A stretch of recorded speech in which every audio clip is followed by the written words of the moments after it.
Let's go over this again because you guys are kind of slow on the uptake. Okay. I don't need to talk to my mom about anything. I'm going to remind you one more time. I was led to believe in Sierra Vista because of the events of my life, and the events of my life being the source of many rabbinic documents. Okay. That my entire life was under surveillance. That means my mom's and dad's marriage was under government surveillance. Okay. That means having a virtual presence of very selfish, aggressive, abusive, manipulative people. Okay, and their domicile. Okay. And my dad, he's having trouble comprehending this. Okay. Because that means all the things you did wrong in your life. Okay. And I've told him many times, I'm like, Dad, you're not John Davison Rockefeller and Theodore Roosevelt, and Hirohito making deals to mass murder the poor. Okay. You're just reacting on how to get your wife to act a certain way so the kids can all get into heaven. Okay, which is not real, but and then she'd get mean to her because she would question a lot of his beliefs because they weren't based on valid science. Okay, that's why she had an easier time talking to her son, because her son was uber intelligent. Kind of like my dad is a little bit more intelligent than Sheldon's dad. Okay. Sheldon's dad's a funnier and, quote, nicer guy. My dad was very difficult to take. He still is. Okay. He was when he thought that Marianne threatened his kids going to heaven and stuff, he was mean. Okay. If she threatened his fantasies and fallacies, but they would have been less threatened if you assholes weren't in the house. If Spencer J. Kimball, Gordon B. Hinckley, Monson, Nelson weren't in the house. Do you understand? Okay. The Pope, Reagan, Carter, Ford, Bush, all those assholes weren't in the house. Okay? Judging. If you have no private life, you have no personal life, and your private and personal life is critiqued and gone over a fine-tooth comb by the most selfish, insidious, home-invading corporations in the history of the world, no one has any right to judge Ralph and Marianne's relationship. I was in there telling him, I said, Dad, shit, when you guys got Martha Stewarted by old fucking Homer Jordan, if that hadn't happened, I was robbed of my childhood. If my dad and mom had sold that house, I'd been the star football and basketball player at Tularosa High School. I would have gone to either, Western New Mexico, New Mexico Highlands, or New Mexico State, and been, obviously, because I was such a gifted athlete, the star there. Okay? I would have had to pick the coach that understood me, and at Tularosa High School, I probably, after All-Star games and talking and seeing my talent, could have played at Kansas or UCLA for Larry Brown. Okay, if he was the best coach for me. Okay. So, my whole adolescence and childhood, I don't have the chance for all these kids at Chaminade and Mater D and St. John Bisco, and I didn't have the opportunities these kids had. Okay? They shifted me and moved me everywhere they wanted me to play political, social, religious games with me. The only scholarship I got was to a Baptist Bible college that taught irrational curriculum, and I explained to the coach I could not go to your school because I would get kicked out of the classes. I would not sit there and agree with a history class that said the earth is 6,000 years old. That's based on a misinterpretation of the understanding of the Bible. And at the time, I wasn't sure if it was misinterpretation or not, but I did not want to go into a building and regurgitate archaic mythological beliefs to people for money. I was not willing to do that. Okay, and I explained that to Coach Hernandez. I said, maybe I'll go to some school like Western New Mexico or something like that, because that's a public school, okay, with a curriculum that does not have stuff that I would have to regurgitate to the teacher that I say, I can't fulfill the test because I don't believe this information to be valid or true. Okay? It's a very mature adult decision by an 18 and 19-year-old kid who was considered a bad student and a bad person. Okay?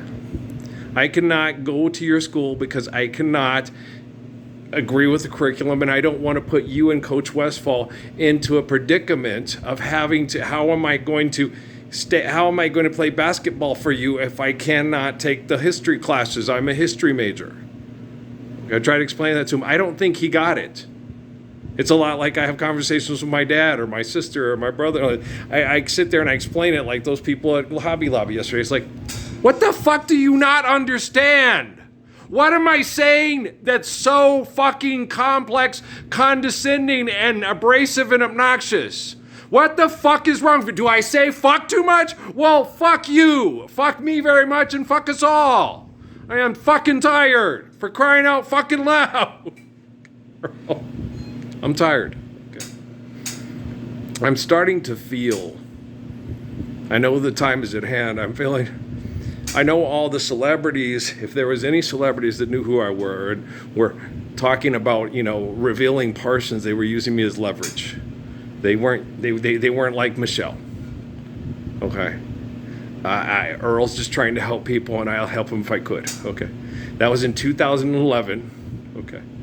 And the technology was not at the right place for me to protect Michelle from these assholes. Okay. That was 2011. Okay. By 2017, I'm pretty sure Rockefeller, Rothschild, or whoever was up to it had made sure they set up the conditions for me to be able to protect anybody who stepped forward and said, this guy I believe is the Messiah.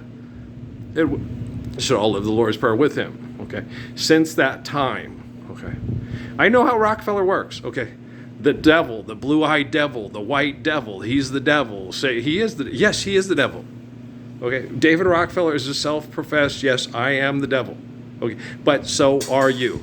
But now he's proven that the devil comes in Title IX, the WNBA, transgender, homosexual, heterosexual, white men, black men, brown men, Asian women, Asian transgenders, anybody on the planet who will gladly kill over me and my grandpa's money and watch you and Jesus die, Parsons, has sealed your pages in hell.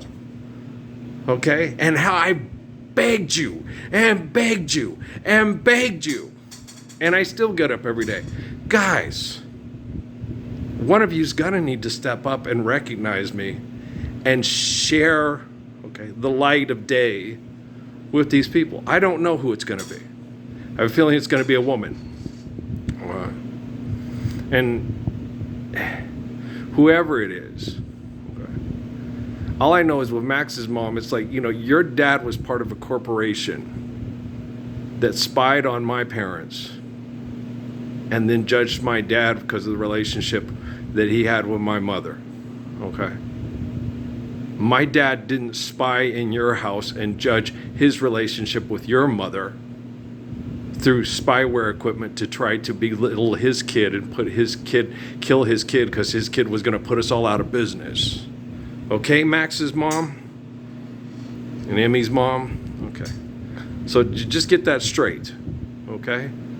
And we have a connection for a reason. And those kids really help make it good. Okay? They can help you see the light of day. When you and Alex Rodriguez were telling Max about money, and Max said, that's not important, Mom. Here's what's important to me. People.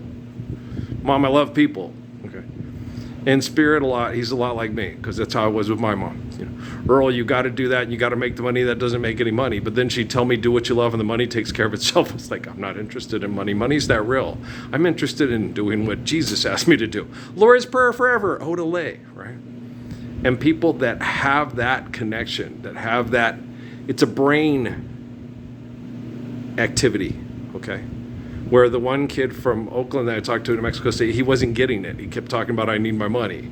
And Scofie, the kid from Florida, was like, no, he's telling you money's not real. We live the Lord's Prayer. We're playing and we're having fun, but nobody's going to try to kill each other to get the top contract, try to take out your knees, try to take you out, try to abuse you. He's telling you that when you're living the love of King David, that when we play sports, it's just healthy. It's like he just told you, Naismith made basketball because it was a winter activity to help rich white children in Massachusetts not get pneumonia in the wintertime, so they could exercise and be healthy so they wouldn't get sick. That's what basketball is all about. You put your right foot in, you put your right foot out, you put your right foot in, and you shake it all about. That's why I made the basketball barn, okay? It's just Dr. Naismith's, the spirit of Dr. Naismith, trying to keep people healthy in the wintertime when people that are rich try to, people try to get us sick and kill us. Try to turn our girls into, no, ladies, don't do that. Get up and play some basketball, girl. You need to build that immune system. Another way to build the immune system is, another way to build the immune system, puring. That's Japanese for sex. I mean, it was from the first Anjin-san. And puring is very important for a man. It's also important for a woman. Okay, guys? So, but I got to wait a while for that. My body is so, you wouldn't want to see my body. I look like an 80-year-old man. Okay, because of my circulation on my genitalia and my body and my Parsons got a butt, my gluteus maximus, and how it's done to my gut because of all the chemical poisoning in my body trying to shut down. It's very painful, and every time I would get some recovery, it's like I prayed for rain in July, and if you pray for rain in July in Las Cruces before people accept the beauty of the apocalypse, you get Roundup in August. And everybody's recording this, and they'll gladly kill over me and my grandpa's money and watch you and Jesus die, Parsons. And they pray to a magic Jesus that they think is going to save them from me. What? I know Rockefeller, and you guys don't. And it's not hard to figure him out. He hates people that are full of shit, and he will slam them in hell with him because he knows he's already there. All right, peace out, man.